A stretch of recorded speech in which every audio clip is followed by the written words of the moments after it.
안녕하십니까, 이진우입니다. 올해 하반기에 주식시장 상장, 기업 공개를 준비 중인 기업들이 별도의 구주 매출 없이 100% 신주로만 발행하는 쪽으로 가닥을 잡고 있다는 보도가 있었는데요. 이 구주 매출이라는 건 뭐고 100% 신주로만 발행하기로 한 이유는 어떤 건지, 최근에 이 IPO 시장, 기업 공개 시장에서는 어떤 변화가 일어나고 있는지 좀 들여다보겠습니다. 요즘 미국에서는 물가가 오르면 이자가 같이 올라가는, 그러니까 변동금리 채권이 있는데요. 이게 참 인기랍니다. 최근에 미국 물가가 많이 오르면서 이 채권의 연 이자가 9%대까지 치솟았는데, 어떤 채권이길래 이렇게 높은 이자를 주는 건지도 한번 들어보겠습니다. 직장인들이 매달 회사로부터 받는 식대 명목의 수당은 지금은 월 10만 원까지만 비과세를 하고 있는데, 이걸 좀 한도를 높이는 방안이 국회에서 논의 중이라는 소식도 간단히 챙겨 들어보겠습니다. 7월 8일 금요일 손에 잡히는 경제 바로 시작합니다.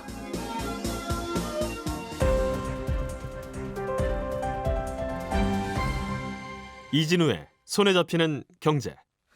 예, 경제 뉴스 정리하는 경건하고 즐거운 시간 시작해 보겠습니다. 김현우 소장, 박세훈 작가, 그리고 오늘은 금요일이라서 안승찬 기자도 함께 나와 있습니다. 어서 오십시오. 네, 안녕하세요. 예, 박 작가님이 준비한 소식부터 들어보죠. 예. 직장인 월급 봉투의 명세서 중에 식대라고 하는 게 있어요. 중식대 뭐 이렇게 쓰기도 하고. 이게 비과세인데 이 한도를 높이는 방안이 국회에서 논의되고 있다, 이런 소식이네요. 그렇습니다. 오늘은 기분 좋은 금요일이니까 대다수 직장인들이 기분 좋을 것 같은 소식 하나 들고 왔습니다. 예. 자, 예를 들어서 주식회사 박세훈이라는 회사가 네. 구내식당을 차린 후에 회사가 그 회사 직원인 이진우 부장, 안승찬 과장, 김현우 대리에게 매일 아침, 점심, 저녁을 준다고 가정을 해보죠. 그러면 이 회사에 다니는 이진우, 안승찬, 김현우는 밥값으로 따로 비용을 지불하지 않아도 될 겁니다. 회사가 네. 밥을 다 주니까요. 예.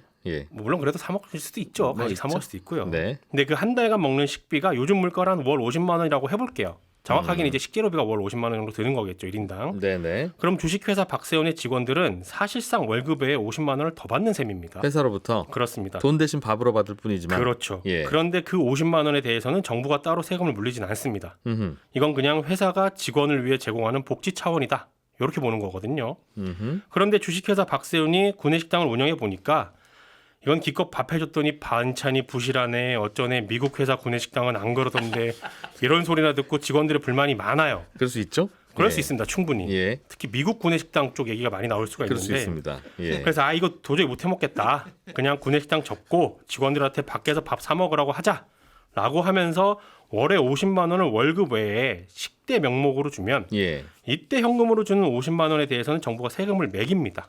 그러겠죠. 월급에서 세금 떼듯이 그렇죠. 그 명목이 식대든 뭐든 간에. 뭐든 사실상 월급 더 준 거 아니냐, 이렇게 보는 거죠. 그런데 듣고 보니까 똑같이 회사에서 직원들한테 주는데 네, 밥으로 주면 세금을 안 떼고 네, 돈으로 주면 결국 밥값 준 건데요 라고 네. 하더라도 그건 세금 떼고, 그렇죠. 불공정하죠. 그러면 조금 좀 이상하다 하는 생각이 드는군요. 그렇습니다. 월 예. 50만 원을 돈으로 받는 직장인 입장에서는, 아니 그냥 회사에 구내식당이 없어서 돈 받고 이제 밥값 해결하는데 여기서 세금을 더 떼냐, 이게 말이 되냐, 이런 생각이 들죠. 예. 그래서 정부가 에휴, 그래 그냥 회사가 밥값 명목으로 주는 것까지는 세금을 물리지 말자, 이건 좀 너무하다라고 해서 예. 밥값 명목으로 나가는 수당은 10만 원까지는 세금을 안 물립니다. 한 달에 10만 원. 네, 한 달에 10만 원은 회사가 구내식당 차려서 재료비로 쓸 수도 있고, 네, 이것저것 번거로우니까 그냥 돈으로 줄게요 하고서 할 수도 있고, 그렇습니다. 사실상 밥으로 주는 걸로 칠게 10만 원은. 그렇죠. 이렇게 회사가 직원에게 주는 수당들 중에 세금을 안 매기는 걸 비과세 수당이라고 하는데, 예. 이 10만 원이라는 기준이 대략 20년 전에 정해진 기준이거든요. 한 달 밥값이 10만 원이면 됐지. 10만 원이면 뭐 밖에서 나 먹어도 사 먹어도 되지. 그렇죠. 하던 시절. 그렇습니다. 근데 그동안 물가도 많이 올랐고, 특히 최근에 물가가 더 많이 오르고 있으니까 이 한도를 좀 높이자는 법안이 국회에서 발의가 됐어요. 대략 20만 원 정도로 높이는 걸로 얘기가 되고 있는데, 예. 이게 국민의힘 쪽 의원들이 발의를 한 거지만 야당인 민주당도 20만 원을 올려야 한다는 데 반대를 안 하고 있으니까 예. 이번 임시국회에서 통과될 가능성이 매우 높습니다. 높다. 알겠습니다. 이러면 그러면 결국은 한 달에 10만 원까지만 비과세를 해주다가 네. 한 달에 20만 원을 비과세를 해주면 똑같은 월급 받더라도 세금을 조금 덜 떼겠네요. 그렇죠. 덜 떼게 되는 겁니다.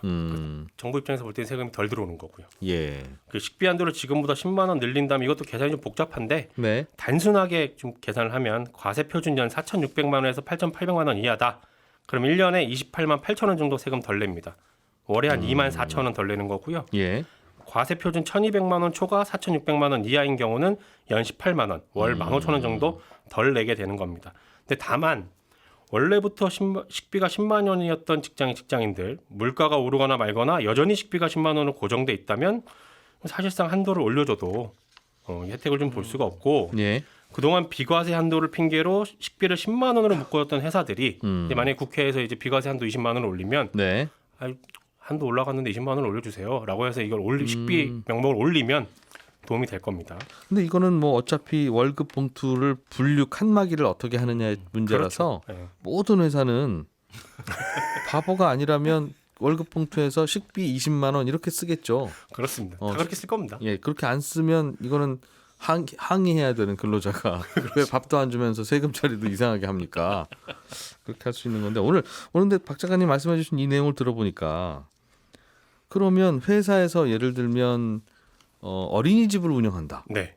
그러면 한 달에 어린이 1인당 뭐 한 40만 원 든다고 치면 네. 그거를 그렇게 혜택으로 주면 비과세고 네. 월급으로 줘서 그 월급 받은 근로자가 동네 어린이집을 보내면 그거는 세금을 떼고 내죠. 그것도 이상하네요. 그것도 그렇죠. 자기 차량 보조금이라고 해서 네. 자기 차량 갖고 다니는 사람들도 한 20만 원까지는 세금을 안 냅니다. 안 그러면 회사 차를 회사 차. 주니까 그렇죠. 역시 중식대랑 마찬가지인데 그렇습니다. 세상에 회사에서 주는 게 이게 한둘이 아니잖아요. 네. 예를 들면 회사에 도서관을 차려줬다. 네. 그러면 안 그러면 직원들은 세금 떼고 받은 월급에서 책을 사서 볼 텐데 네. 이거는 또 비과세면 이런저런 사내복지가 많은 회사는 네. 사실상 탈세를 하고 있는 거다. 그렇게 볼 수도 있겠네요. 뭐 좋은 회사이긴 뭐 한데 불법은 정부 입장에서는 아닙니다. 불법은 아닙니다만. 그렇죠. 월급으로 다 주고 네. 세금 떼고 네. 그걸로 사 먹거나 책을 사 읽거나 하도록 네. 해야지. 회사에 왕국을 세워놓고 그 안에서 다 해결하라고 하면 네. 회사에 병원을 하나 차려놓으면 그 병원비 안 드는데 그것도 다 비과세 아니겠습니까? 그런 생각이 얼핏 드네요. 왜 아니, 다음 아이템이 김현우 소장님 거라서 비슷한 혜택을 네.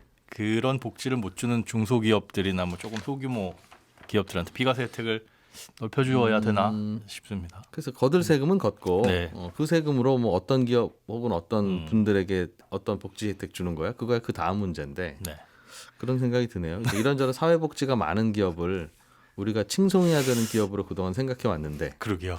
생각해 보니까 이거는 뭐 불법까지 아닙니다만 세금을 상당히 덜 내고 있구나 네. 하는 생각이 드네요.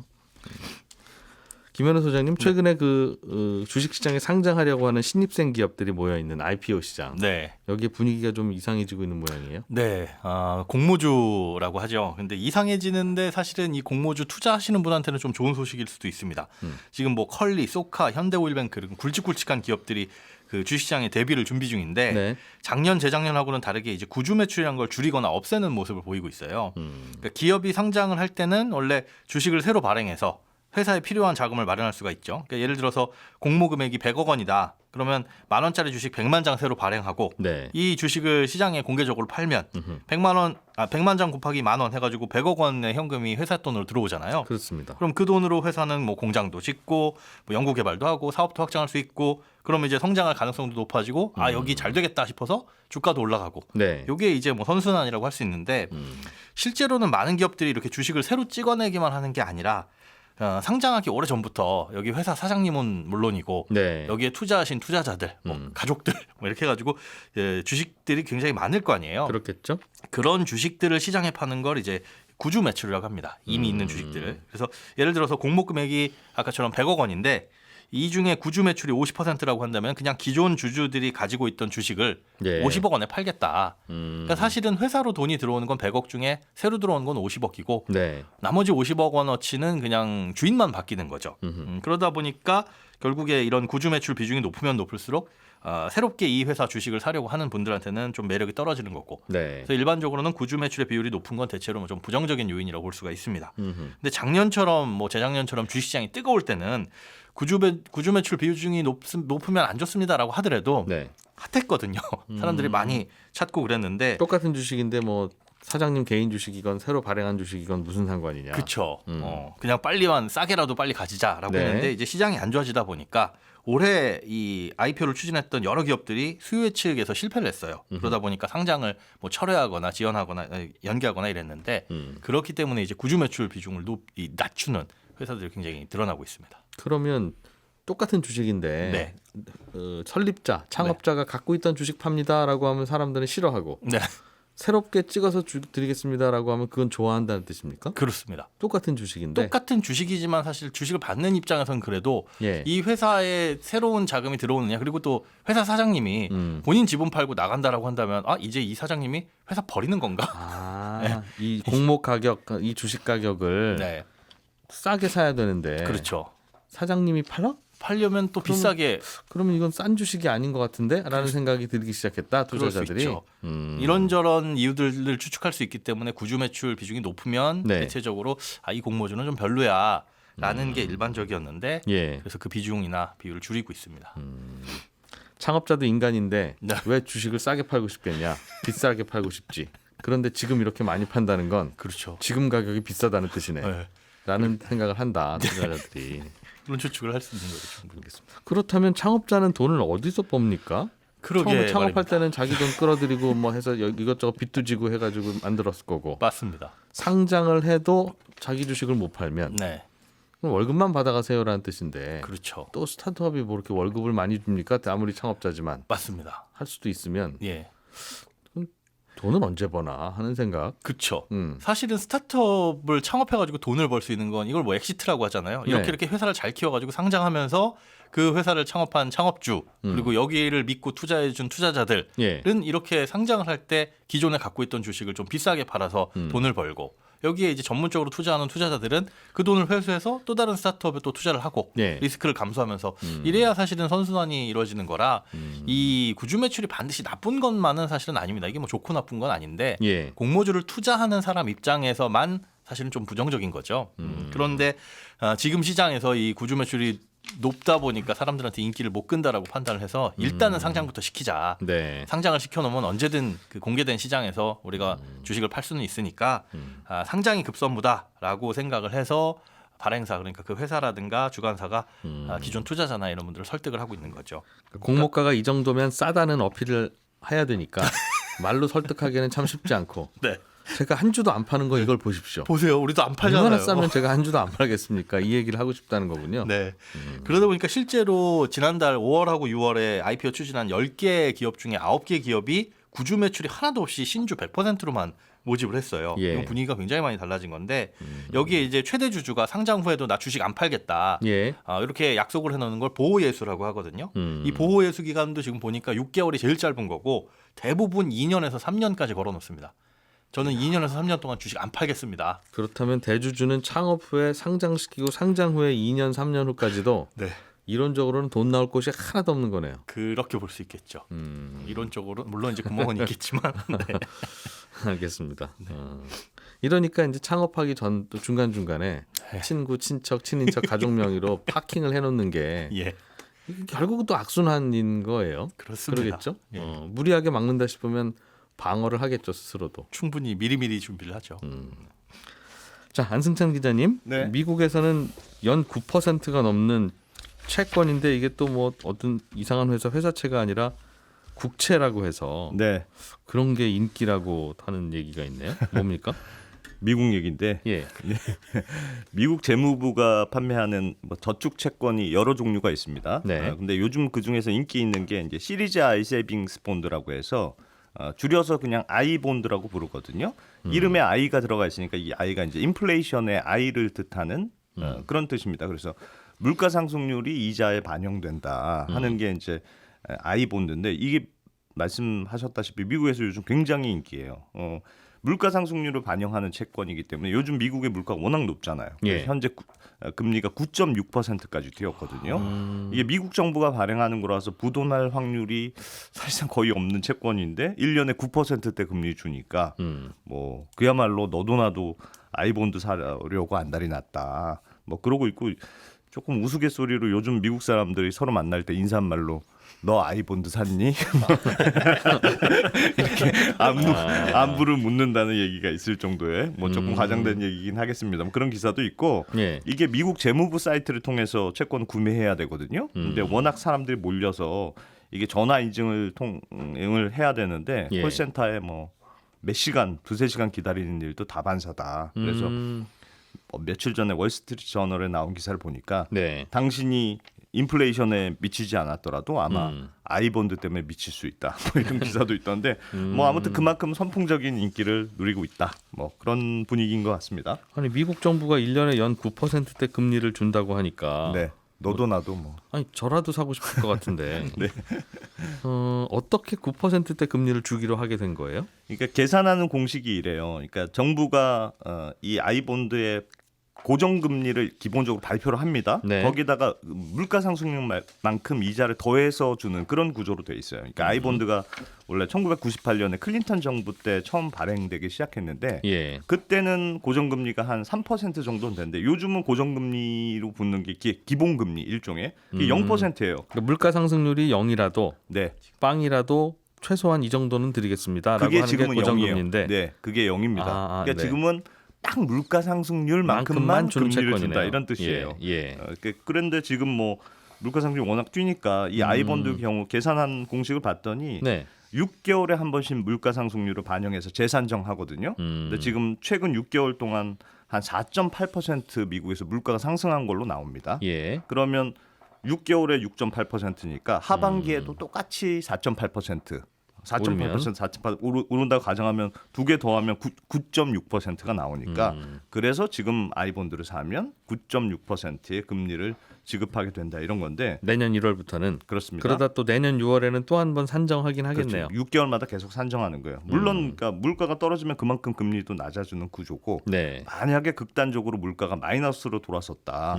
뭐 그런 급격한 디플레이션이 일어나더라도 금리가 0% 밑으로는 가지 않도록 설계되어 있기 때문에 예. 뭐 앞으로 물가 상승률이 어느 정도만 유지된다고 생각하면 하여튼 그만큼은 내가 이자를 받는 구조다. 원금은 보장되고. 그렇습니다. 근데 다만 단점은 조금 있긴 있어요. 이게 뭐 일종의 강제 저축의 성격으로 만든 채권이기 때문에 예. 1년간 환매하면 안 되고 1년? 5년 이내에 환매하면 음. 먹은 이자를 조금 토해내야 되고 예. 아예 이건 채권은 보통 재판매도 가능한데 재판매 불가. 아 본인이 끝까지 쥐고 있어야 그렇습니다. 된다. 네, 그런 조금 단점, 불편함들은 조금 있어요. 자 감수하겠습니다. 어떻게 하면 살 수 있습니까?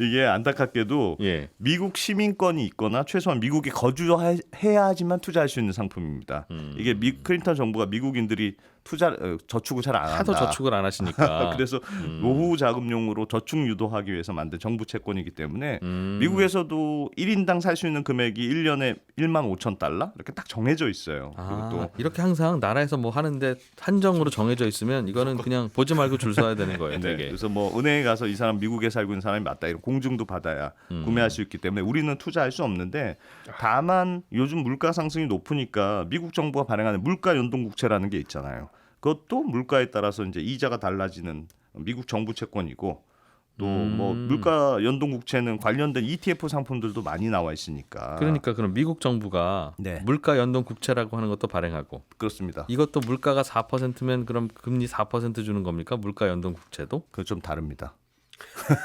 아, 좀 달라요? 예, 왜냐하면 이것도 물가가 올라가면 금리는 그러니까 내가 받는 이자는 높아지는 구조로는 돼 있어요. 네. 근데 조금 다른 점이 어떤 거냐면 이 아이본드하고 금리를 계산하는 방식이 조금 다릅니다. 아이본드는 말씀드렸다시피 물가 상승률을 그만큼 그대로 더해서 금리를 주는 거잖아요. 예. 근데 요거는 물가 연동 국채는 우리나라도 마찬가지입니다만 원금이 물가 상승률만큼 늘어나는 구조로 돼 있어요.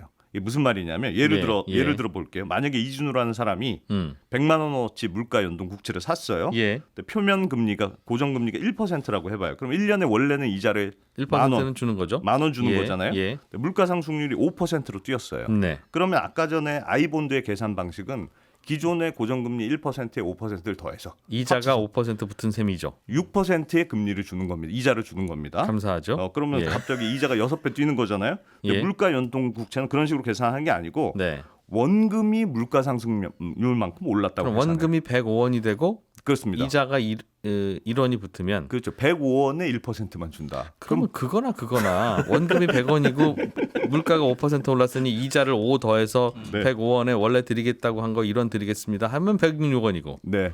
그게 아이본드고 네. 이건 물가 연동 국채는 원금이 100원인데 물가가 5만큼 올랐으니까 원금을 105원이라고 생각하고 계산하 거기다 곱하기 1%를 하는 거예요. 그러면 그러니 15,500원 500원 주는 거잖아요. 그러니까 106원이 거의 비슷하게 되겠네요. 그게 그거네요. 네, 그래서 사실은 예. 물가 연동 국채는 생각보다는 물가 상승에 따라서 이자가 많이 올라가는 그런 구조는 아니에요. 물가가 5% 올랐으면 원금에 5만큼 더해주니까 네. 같이 올라가는 거 아닙니까? 원금이 커지나 이자가 커지나 저는 원리금 어차피 받을 거니까. 그렇죠. 예. 그렇죠. 근데 이자가 받는 구조는 아이본드만큼 그렇게 그렇지. 많지는 이자가 않다. 늘진 않으니. 이자가 늘지는 않아요. 왜냐하면 이자는 아이본드 계산 방식 같은 5% 늘더라도 이거는 5배, 6배가 늘어나는데 이건 뭐 원래 10,000원 받는 이자가 1,500원. 그렇다면 저는 물가 연동 국채를 하겠습니다. 왜냐하면 세금은 이자에만 붙으니까 원금이 늘어난 거에 대해서는 세금을 안 붙일 거 아니겠어요? 네, 네, 그러니까 물가 연동 국채는 마치 구내식당 같은 거네요. 그 세금은 안 붙이는. 네. 그 세금 면에서는 물가 연동 국채가 좀 나은데 네. 아무튼 한 가지 궁금한 건 예. 미국 정부는 왜 이렇게 비싼 이자를 주면서 전 국민이 난리가 날 만큼 인기가 있으면 당연히 그러면 이자를 좀 적게 주면서 수요도 줄이고 그러는 게 서로 좋은 건데 네. 왜 이런 무리한 이자를 주는 채권을 발행할까요? 말씀드렸다시피 이게 클린턴 정부 때 미국의 저축률이 워낙 낮아서 노후에 노후 자금도 쓰고 교육용 자금도 쓰고 자녀 자금도 쓰고 하라고 네. 일부러 강제 저축 이거 말고도 뭐 이본드라고 해서 이건 아예 고정된 금리로 주는 그러니까 여러 가지 이거 사면 약간의 세제 혜택 같은 것도 주고 그렇게 합니다. 우리나라에서도 이런저런 비과세 뭐 상품 이런 거 파는 거랑 비슷하게. 예. 그랬는데 평소에는 관심이 없다가 지금 물가가 워낙 많이 높으니까 오르니까 우리나라도 요즘 이 물가 연동 국채 투자하는 분들 굉장히 많이 늘었거든요. 즉 이거는 사실은 뭐 직접 투자 우리나라 물가 연동 국채는 직접 투자도 할 수 있으니까 매달 지금 뭐 한 2배씩 늘어날 정도로 네. 굉장히 많이 있고 물가 연동 국채는 관련된 ETF 상품들도 상장이 돼 있으니까 요즘 조금 관심 있는 분들이 많은 것 같습니다.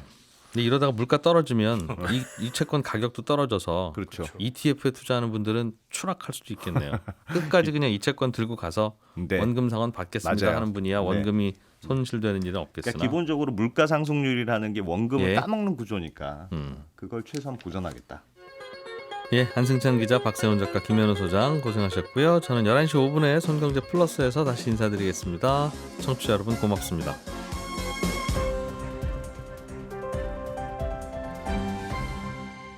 경제를 생각하는 사람들의 즐거운 습관. 이진우의 손에 잡히는 경제.